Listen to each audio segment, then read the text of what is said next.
Well, good afternoon and welcome to the Dad Whisperer. I'm your host, Dr. Michelle Watson, and it is so awesome to have each of you here today. I welcome every dad, every daughter, even every son to this conversation. And as you all know by now that we're off and running, we got our rhythm going, you know that the focus of this program is to equip, inspire, and empower dads to have more proactive and intentional tools in their toolbox for them to take action to connect with their daughters' hearts. And even their sons, these tools work both ways. Well, today I've got a special treat for you. We have a guest in studio. This is a former ABBA Project dad, a dad who 2 years ago I met for the first time, who has put into action the heart goals that he has for his relationship with his daughter. And I want to welcome you. This is Alfonso Pebenito. Welcome today, Alf. Thanks, Michelle. It's good to be here. Well, it's such an honor to have you here. Thank you for taking time out of your busy schedule as a computer software guy and a guitar teacher. You've got the right and the left brain going, don't you? Yeah, a little bit. So, well, today, as you guys know, every week the format is on your mark, get set, go. So on your mark is always the title. So the title of today's interaction is A Father's Heart, How One Dad Never Gave Up. Get set. This is going to be Alf giving you his story, giving you even some things where he's blown it, where he's gotten it right, how he's, would you say learn the hard way? Learn the hard way. Learn the hard way. That's it verbatim. And I know that by the end of this, you are going to feel like Alf is your new best friend because he's been in the trenches and he hasn't given up. So Alf, I have such respect for the dad you are, which is why you are my first guest on my program. So thank you for being here. Okay, well, Alf, tell our listeners a little bit about you. You're a father to 3 kids. Tell us about them. Yep. So I have 3 kids, my daughter being the eldest. She's 22.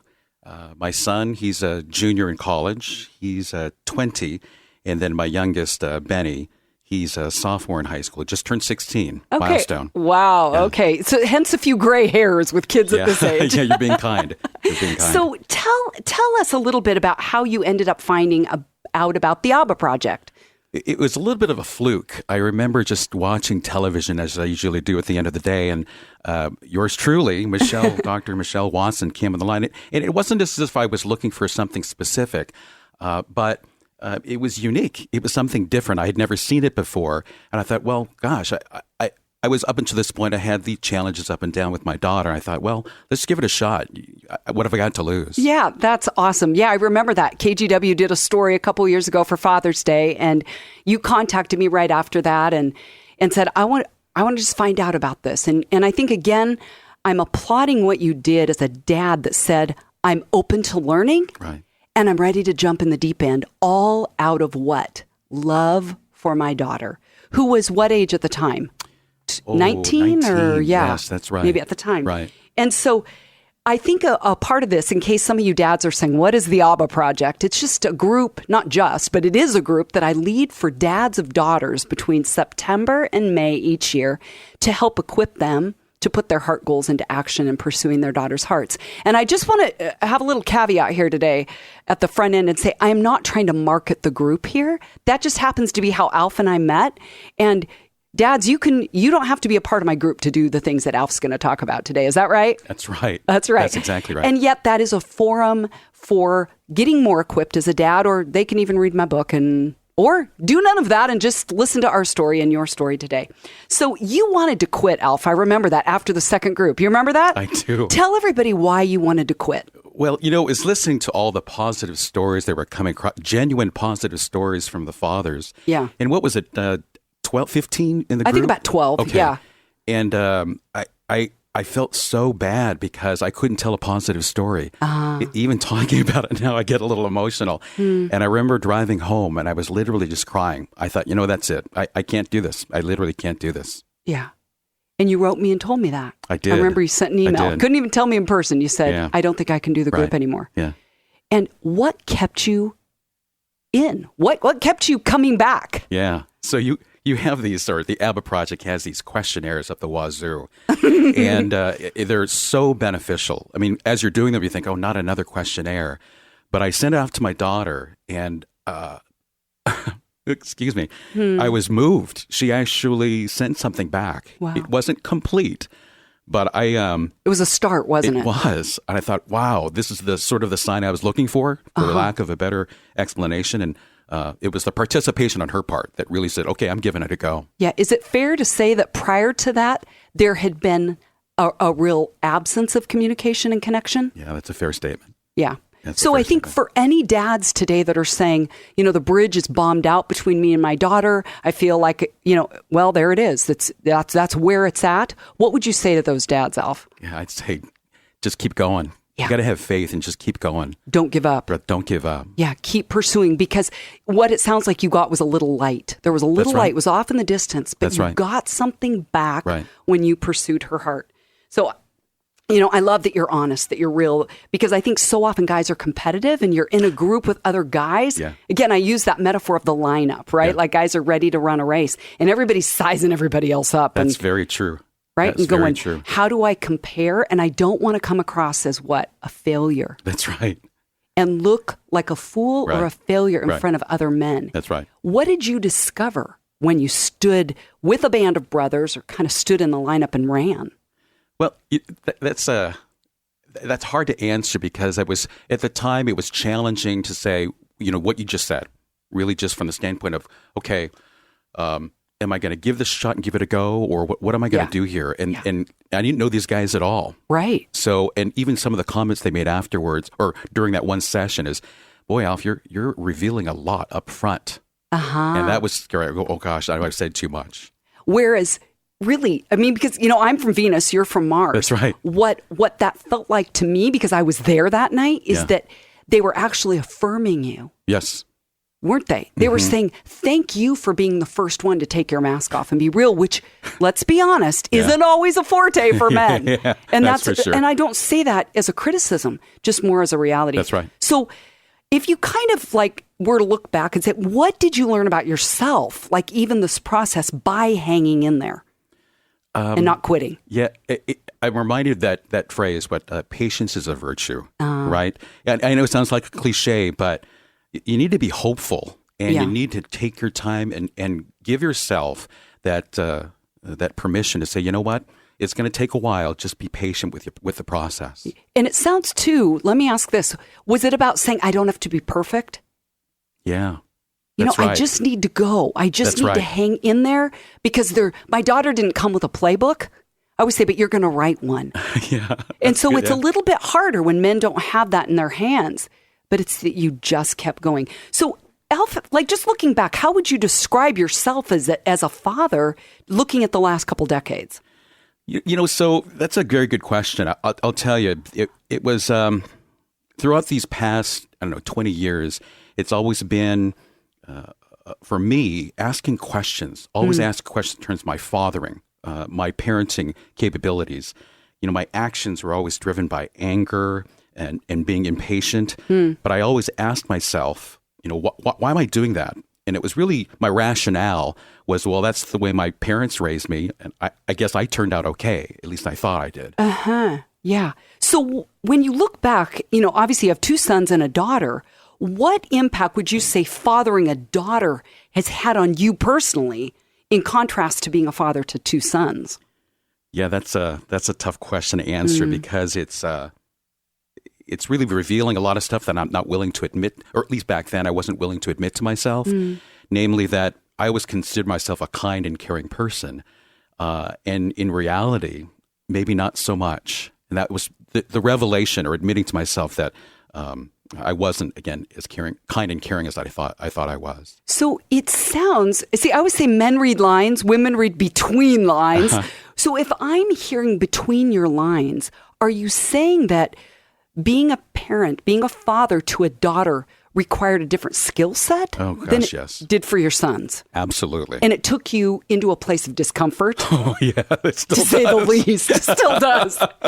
Right? And I think you are really a champion here of saying to dads everywhere, it's okay to not know it all. That's right. And not know how to do it, because you're right. You're not going to have an inbred skill set. That's right. There's to no speak manual. Venusian. That's right. Men are from Mars, women are from Venus, right? So we're just talking about you, looking back over the last couple decades, is there anything that you wish you would have done differently with your daughter now that she's in her 20s as you look back? Yeah. Yes. I probably been more involved parent. And I say actively involved because it wasn't as if I wasn't going to her, she's an artist, or musical or school events. I was there, but that's it. I was just there. I wasn't actively participating. Wow. Yeah. You were just there. That's right. Which I honestly would say is better than a lot of dads, right? You were there, you showed up. So when you think about even the process of 9 months in the ABBA project, what impact did that have on your heart space, or in that way of saying, I can't just sit here, I've got to step it up a notch? Yeah, it was building awareness. It was really building awareness. You can say the words, you can walk the walk or talk the talk, but unless you're actively and consciously thinking about the process as opposed to just being an observer, that 9 months was so impactful to me. It made me think. And that was really the bottom line. It made me think. Made you think. Right. That's awesome. Well, if you're just joining us right now, welcome to the Dad Whisperer. I'm Dr. Michelle Watson, your host. And today in the studio, we have got an awesome guest, Alfonso Pebenito, who is a former ABBA Project dad. He's now one of the graduates. And he is a dad who has walked a really tough journey in pursuing his daughter's heart, because prior to the ABBA Project, when he joined this 9-month dads group, he had, would you say, a bombed out relationship with your daughter? Or that the bridge was a little bit weak, not bombed out? I'd say in between. In between, yeah. But saying, I've got to do something, because I think what I want to highlight too, Alf, is that even though your daughter was 19 at the time and had headed off to college, I think a lot of dads might say, you know what? I launched her. She's in an adult, she's in her adult stage of life. I'm done fathering her. But you did not do that. Yeah. You said, nope, I have got to do something to strengthen the bond between us. That's right. That's exactly right. And that's why I wanted to have you here today to share that story with other people. You okay if I ask you a few more questions? Yeah, sure. Okay, well, let's keep the conversation All right, going. very good. So back to the ABBA Project. I'd love to hear what your wife thought. Like, you've talked about changes in you, more patient, more awareness, that you've thought and been more intentional about how you were interacting with your daughter. But I'd love to hear, did you get any feedback from your wife or your sons? I did. So you got to know my wife. She's the Scable Mabel of the family. So sometimes her explanations or answers to my questions can be very monotone in nature. So here was her, I'm quoting this. She says, gosh, Alf, you're more even-keeled now. Dad, you're more even keel. That was it. Your wife. Yeah, Alf, you're more even keel. Yeah, and that was really the extent of what my son said too. He says, Dad, you're different. You're a different dad now. And even talking about that, excuse me, I remember having to leave the room when my son had said that, and I went to my own special place. And again, I'm in touch with my feminine side, I guess, for all intents and purposes. And I literally just cried because that was the affirmation. Can I interrupt you and say, Yeah. I wish more dads would see that as a positive when they tear up, because the truth is, how connected are you right now to your heart? Yeah, well, big time connected. And when dads talk about their kids, and especially their daughters, their hearts open up in a way that I believe is them being fully masculine. Yeah. Because, right? God didn't say, okay, men get head, knowledge, and women get all the heart jobs and the heart. But I just want to affirm you in your masculinity and say, dads, when you connect with your emotional heart space, you are going to better connect with your daughters and your sons. That's true. That's very true. So your son said, Dad, we like this new you. Yeah, he did. And what was it that they saw in you that was different? Well, it was night and day. There was instances. My son, my youngest son, he's quite the athlete, and so was I back in the day many years ago. But he would typically go to my wife asking questions in general, whether it came to sports, school, or what have you. Yeah. And he's come to me asking questions about athletics. He's come to me asking about certain things where typically in the past I'd say, go Google it or go ask your mom. Ah. So it's a proactive stance on my son's standpoint that's been a revelation for me. So could you just share, what were some of the things, Alf, that you did in the 9 months of the ABBA Project that yielded a positive overall? Because it was hard too. You didn't always get a positive response or an immediate one from your daughter when she was away at college. What did you do as a dad during those 9 months to pursue her heart? Well, I'll tell you the one thing.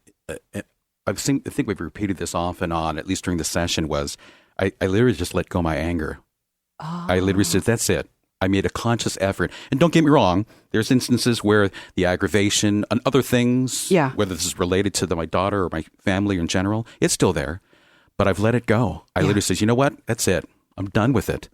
And I because of that conscious effort, I make decisions or strategically move in a direction where I'm thinking, let's move in a different direction. So I remember you saying that because Claire wasn't originally writing you back right away. And remember how hard that was? Because you're like, I'm pursuing her and she's not responding. That's right. And I'm knocking on the door and she ain't answering. Yeah. And I think a lot of men just shut down and go, you know what? I'm done. It isn't even worth it. If you don't want a relationship with me, screw it, right? That's right. How did you not give up? It was really glimpses, little lights at the end of the tunnel, as you put it.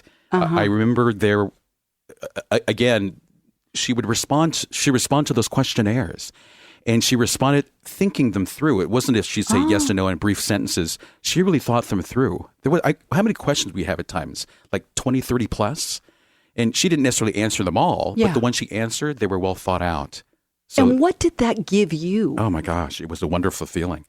So all that unresponsiveness, timely unresponsiveness, and when she, at the last minute, it was like the night before, or maybe that night we were going, I'd get it. And I'm going, oh my gosh, she sent something. Wow. That's it. All the angst that I feel was gone in an instant. Wow. It was incredible. And you also got information, so you got to know more about what she was thinking, what she was needing, what she was feeling. Was there any time in anything that she shared with you, Alf, where you had to make amends or own anything, or did that not really come up? Not necessarily. I mean, generally speaking, the things that she would talk about were anger related. Yeah. Being frustrated with me growing up. And she hasn't said the words necessarily outright, but her actions say that I've changed for the better. How did you not get defensive then when she was, she's talking to you about your anger. And I think it can be easy to get defensive and say, well, here's what I meant, or you didn't do your part, or hey, it takes two to tango here, buddy. Well, girly girl. How did you have ears to hear that, ways that you'd hurt her? Yeah, it was through this program. It was really just saying, you know what? She is talking to me. Yeah. That was really the point. She's talking to me. And that's the signs I needed to say, you know what? That's her way of meeting me halfway. Wow. And I thought, that's it. I'm in this for the long haul. And even after the program, it's been a good experience. Isn't that cool? So you've walked it out, for another year and a half. So you've highlighted this concept of anger, and that you would have angst and get frustrated really easy with your kids. What impact did that have on Claire? Oh my gosh, she shut down. She stopped. We used to go these bicycle rides. She would ask me, and this was probably in her high school years. I'd say probably her freshman, sophomore year, it stopped. One day it just stopped. Asking? She stopped asking. And I didn't ask either. And looking back, thinking, oh my gosh, what a wasted opportunity. And to this day, I think, 2020 hindsight, but the bottom line is she shut down. There was no communication. Because of your anger. Right. She had enough. She said, that's it. I'm done. I'm done. And yet I want to highlight something here that oftentimes like you almost think of it as a drawbridge going into a castle, that the drawbridge goes back up and a daughter says, closed for business. Right. I'm shut down. Yet what have you discovered in your relationship with your daughter about that? Like, was it forever closed? You might have thought it was a few years ago. What did you discover about that drawbridge of her heart? That it goes down from time to time. Mm-hmm. And I need to be patient.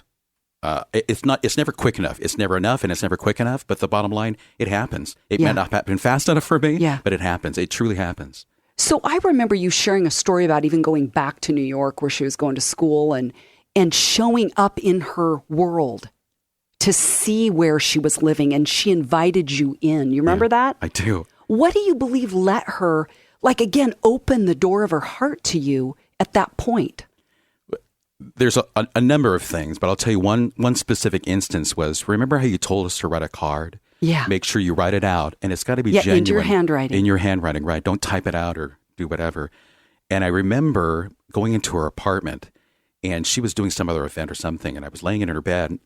She was tucked in the corner. Because she was away, so you're just having a nap. That's right. Just chilling. That's exactly what I was. I was tired. And tucked in her dresser mirror was the card I gave her. Wow. And I go, oh my God. I literally, even though I was tired, I got up and I pulled my wife in. I go, look at that. Wow. And I told her to leave the room so I could cry again. Wow, you had no idea. No idea. Not only that she'd saved it, but it was in a place of prominence. That's right. What a beautiful story. And let me just ask you another question kind of in light of that, and we're kind of getting close to landing the plane, but what would the Alf now tell the Alf, 2 years ago, 5 years ago, about the importance of dialing into your daughter? Yeah. That's it. Literally saying, Alf, you got to let it go. Let your anger go. And I wish I said this over and over throughout this program here, but and being patient with the process. Yeah. It's going to work out. It will. Yeah. Be patient with the process. Don't stop. And what have you noticed in your daughter as a result of the last couple of years of you being more intentional, patient, consistent in pursuing her? The still not fast enough, but she responds. She literally responds where that's awesome. This undying need for me to just on a daily, almost minute basis, trying to tell her, contact me or what have you. It's now saying, you know what? I know she will. Just be patient. So you text, you call, you email. Right. Any way to connect with her. That's right. So let me ask you one final question, Sure. then we'll do the go part, because I've asked Alf to come today with a couple action steps for you guys, because that's what this is about. On your mark, get set, go. We've got to have a go piece. What would you tell any other dads today, Alf, who maybe don't want to look within themselves and change anything about them? What would you tell them today? I'd say up until this point, has anything worked? What you're doing or lack thereof, it's not working for whatever reason. You got to give this process a chance. You got to give yourself permission. You know what? Nothing's worked up to this point. I'm going to give it a shot. Yeah, that is awesome. From one dad to another. Today, the On Your Mark, the title is A Father's Heart, How One Dad Never Gave Up. I'm interviewing Alf Paybenito, and he's here today sharing his story about how he didn't give up on his 19-year-old daughter, who's now in her early 20s, saying it's never too late, Dad, to step up to the plate and dial into your daughter's heart. On Your Mark is the title, On Your Father's Heart, right? How One Dad Never Gave Up. Get set. We've talked today about some ways that Alf pursued her heart. And now we're going to end with a go piece, an action step between today and next Monday, where you dads can follow what Alf has done to reach his daughter's heart. He has a couple of ideas for you. On your mark, set, go. Share them. Yeah. So one is remember as a little kid, you have those little pop-up books. This is called a pop-up card. It's rather unique. It's average price $10 to $15. And I'm not plugging this, but lovepopcards.com is the name of the website. But they have these variety of cards that literally have a pop-up like scene. A 3D? That's right, yeah. And I sent her one that's a campsite that has that reminds me of when we were camping as little kids. And again, a handwritten note that's enclosed. That's been very moving. So you order it online at lovepopcards.com. Yes, that's right. And then they send it to you. That's you right. design it online. They have a few to pick from. You have quite an inventory to pick from. And what kind of a response did you get from Claire when you sent that to her? Nothing yet. Okay. It's only been a few weeks. She's in the midst of moving to this new apartment. And again, it's that patience thing we were talking about. She will. But see, I love that. Look at how you've got faith that she will, because you've tested it now and said, I've got to be patient with her. That's right. It's on her schedule, not my demands. Yeah. Right? And that you're saying, but I'm not giving up. Yeah. And I'm looking for creative ways, right, to reach her heart. Yeah. Okay. So if some of you guys say, okay, I don't want to spend $10 or $15, but let's be honest, we all put our money where our mouth is and where our heart is, right? Where your treasure is, there your heart will be. So we put our money, our treasure, where our heart is.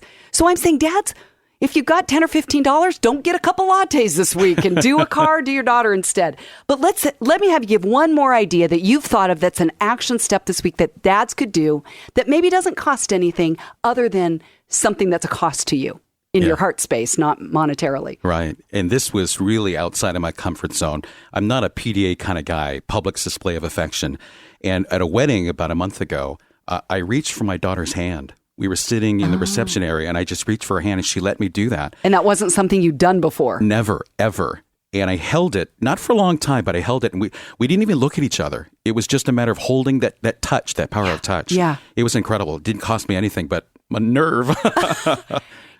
And again, what I love that we're ending with this is that you said, I'm uncomfortable with a public display of affection, but my heart, like you had the thought, it crossed your mind and you did it. You didn't talk yourself out of it. You said, I'm going to reach over and touch my daughter's hand because I think daughters need safe touch like that from their dads in a way that lets them know my dad is right here with me. And that outward, display of affection kind of really said a lot, didn't it, from your heart? It did. I'm right here for you, honey, and I love you. Yeah. So, wow, Alf, it has been such an honor to have you here today. I've loved having you in the studio. Thank you for sharing your story, for being here, and hopefully, I believe, inspiring other dads to follow your lead in never giving up in pursuing their daughter's heart. Well, I'm Dr. Michelle Watson, the Dad Whisperer. Thank you for joining me and Alf today, and I just hope you have a great week. Pray you have a great week. Get out there, dads. Take action to pursue your daughter's hearts. Go, Dad.